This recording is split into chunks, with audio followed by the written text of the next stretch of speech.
समस्त को नमस्कार मु भास्कर आपन स्वागत जनाउछि आम चैनल आपनकर प्रिय channel Bhaskar Deepu farming blogs. आज आम वीडियो रे डिस्कशन करबा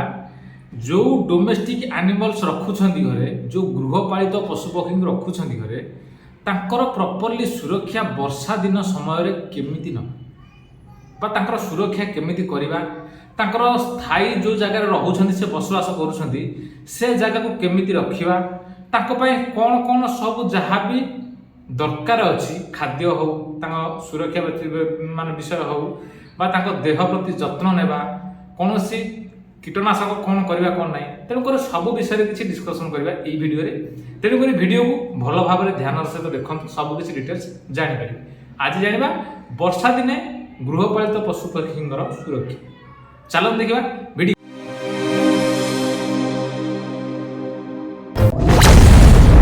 वीडियो देखा पूर्व ये कही रखुचु जदि से जीवजंतु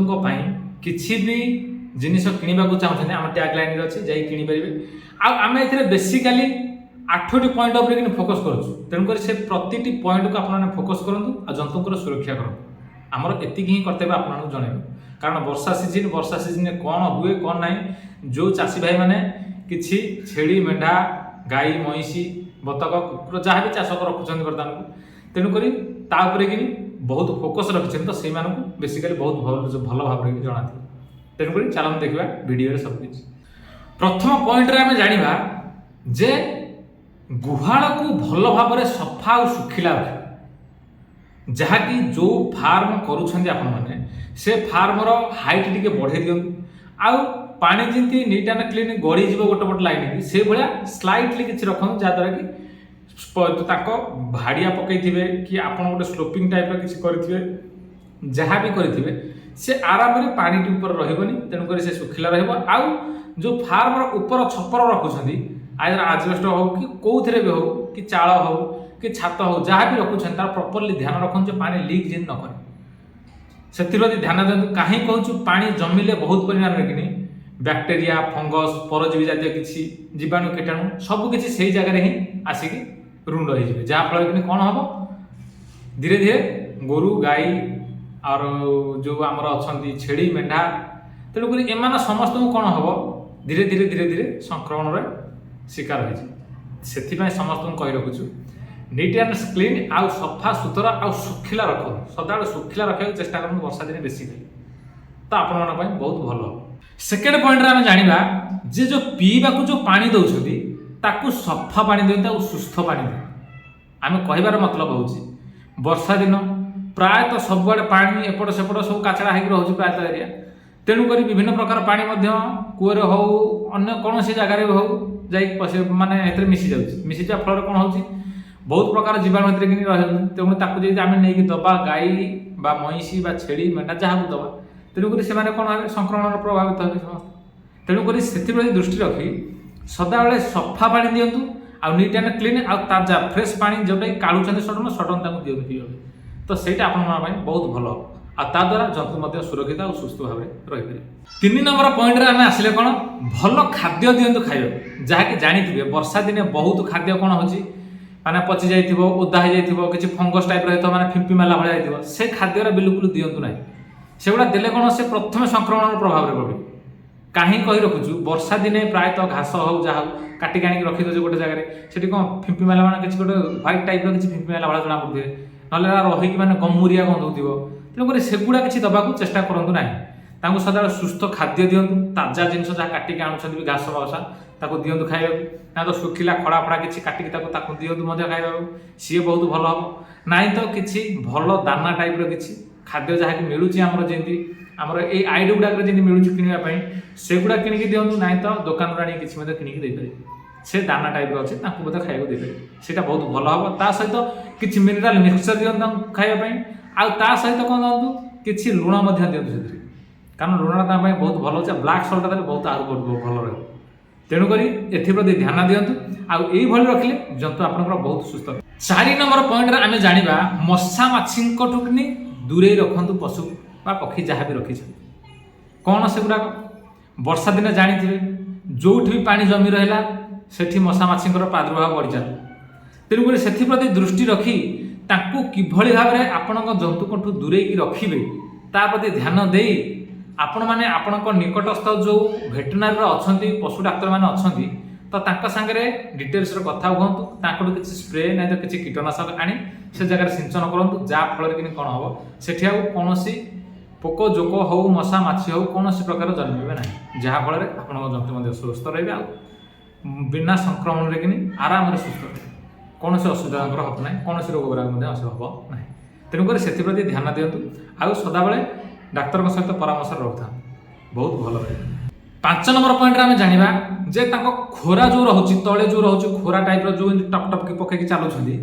ସେ ଖୋରା ଭିତର ଯତ୍ନ ନିଅନ୍ତୁ। କାହିଁକି ବର୍ଷା ଦିନେ ପ୍ରାୟତଃ ସେ କାଦୁଅରେ ଯିବା ଆସିବା କରନ୍ତି, କେଉଁଠି ଚରିଲା ଅବସ୍ଥାରେ ହେଉ ଯାହା ବି ଅବସ୍ଥାରେ ହେଉ, ଘରୁ ନହେଲେ ବାହାରକୁ କାଢ଼ନ୍ତୁ, ବାହାରୁ ନହେଲେ ଘରକୁ ନିଅନ୍ତୁ।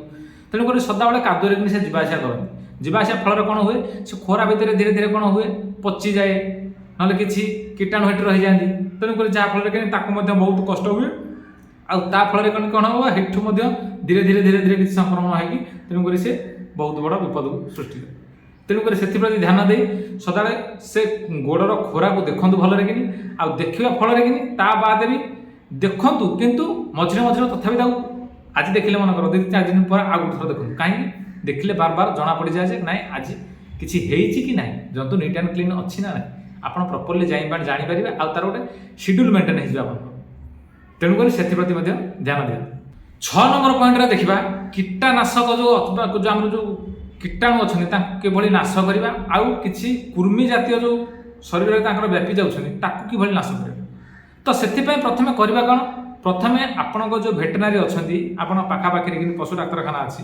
ତ ସେ ଡାକ୍ତରଙ୍କ ସହିତ ପରାମର୍ଶ କରନ୍ତୁ ଯେ ବର୍ଷା ସମୟରେ ନାହିଁ ତ ବର୍ଷା ଆରମ୍ଭ ହେବା ପୂର୍ବରୁ ତ ଦୁଇଟାକୁ ପୋଜିସନରେ କିନି ସଦାବେଳେ ଚେଷ୍ଟା ରଖନ୍ତୁ କିଛି କୀଟନାଶକ ବା ତାଙ୍କୁ କିଛି ଭ୍ୟାକ୍ସିନେସନ୍ କରିବାକୁ ଚେଷ୍ଟା କରନ୍ତୁ,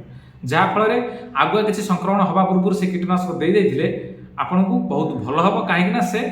ରୋଗ ବ୍ୟାପିବା ସମୟରେ ମଧ୍ୟ ଆଙ୍କୁ କିଛି ସଂକ୍ରମଣ କରିନପାରେ। ସେଥିପ୍ରତି ମଧ୍ୟ ଧ୍ୟାନ ଦିଅନ୍ତୁ ଆଉ ସଦାବେଳେ ପଶୁ ଡାକ୍ତରଙ୍କ ସହିତ ଯୋଗାଯୋଗରେ ରହିଥାନ୍ତୁ। ବର୍ଷା ସମୟ ଆପଣମାନଙ୍କ ପାଇଁ ବହୁତ ମାନେ ଯାହାକୁ କୁହନ୍ତି କି ବିପଦର ସମୟ,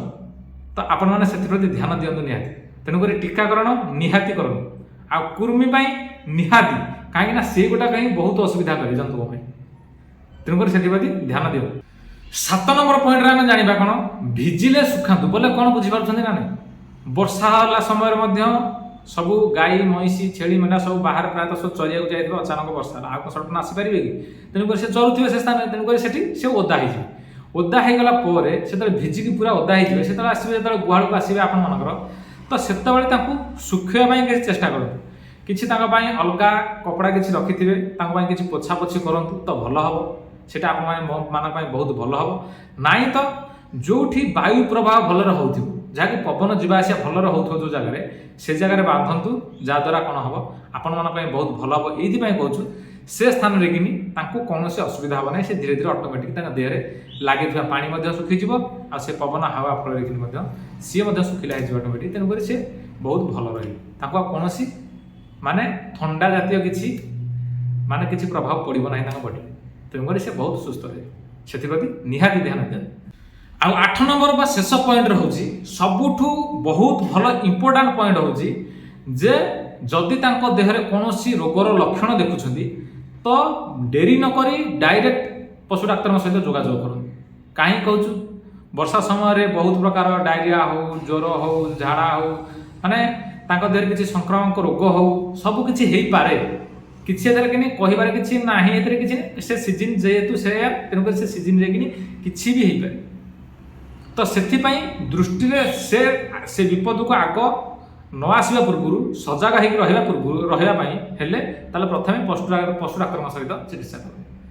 କାହିଁକିନା ସେ ଆଗୁଆ ଆପଣମାନଙ୍କୁ ଭଲ ପରାମର୍ଶ ଦେଇପାରିବେ। ଆମେମାନେ କ'ଣ କରୁଛୁ ନା ଆମେମାନେ ଆପଣଙ୍କୁ କିଛିଟା ଇନଫର୍ମେସନ୍ ଦେଇ ଦେଉଛୁ, କିନ୍ତୁ ଯେଉଁମାନେ ପଶୁ ଡାକ୍ତର ଅଛନ୍ତି ସେ ପ୍ରପରଲି ଇନଫର୍ମେସନ୍ ଆପଣଙ୍କୁ ଦେବେ ଯେ ବର୍ଷା ଆସିବା ପୂର୍ବରୁ କେଉଁ ଭ୍ୟାକ୍ସିନେସନ୍ ବା ଟୀକାକରଣ କରିବା ଦରକାର ଆଉ ବର୍ଷା ସମୟରେ ମଧ୍ୟ କେଉଁ ଟୀକାକରଣ କରିବା ଦରକାର, ସିଏ ପ୍ରପରଲି ଆପଣମାନଙ୍କୁ ବୁଝିଦେବେ। ତ ସେଥିପାଇଁ ସଦାବେଳେ କହୁଛୁ ପଶୁ ଡାକ୍ତରଙ୍କ ସହିତ ଯୋଗାଯୋଗ ନିହାତି ରଖନ୍ତୁ, ଆପଣମାନଙ୍କ ପାଇଁ ବହୁତ ଭଲ। କାରଣ ପଶୁ ପାଳନ କରିଛନ୍ତି ଯେହେତୁ ପଶୁ ଡାକ୍ତରଙ୍କ ସହିତ ଯୋଗାଯୋଗ ରହିଲେ ବହୁତ ଭଲ ରହିବ ଆଉ ଆପଣଙ୍କ ପଶୁ ମଧ୍ୟ ସୁରକ୍ଷିତ ରହିବ। ସେଥିପ୍ରତି ନିହାତି ଧ୍ୟାନ ଦିଅନ୍ତୁ, କୌଣସି ଅସୁବିଧା ହେବ ନାହିଁ। ତେଣୁକରି ଭିଡ଼ିଓ କେମିତି ଲାଗୁଛି ଆପଣମାନେ ନିହାତି ଜଣାଇବେ। ଆଉ ଯଦି ୟା ଉପରେ କୌଣସି ଆଉ ଭିଡ଼ିଓ କିଛି ଆଣିବାକୁ ଆପଣମାନେ ଚାହୁଁଛନ୍ତି तो कमेंट बॉक्स में कमेंट करूँ आम तापर भिडियो आने चेष्टा करूँ बेसिकाली चाषी भाई मैंने ठीक रही आम ठीक रहा आम चैनल आगे जीव तेणुकर से दृष्टि रखिकी आम समस्त को यही सजेसन सब दौचु आ भिडियो माध्यम किसी इनफर्मेशन आपने जोगे तेणुकर देखा से पर्यंत रोचु जय जगन्नाथ।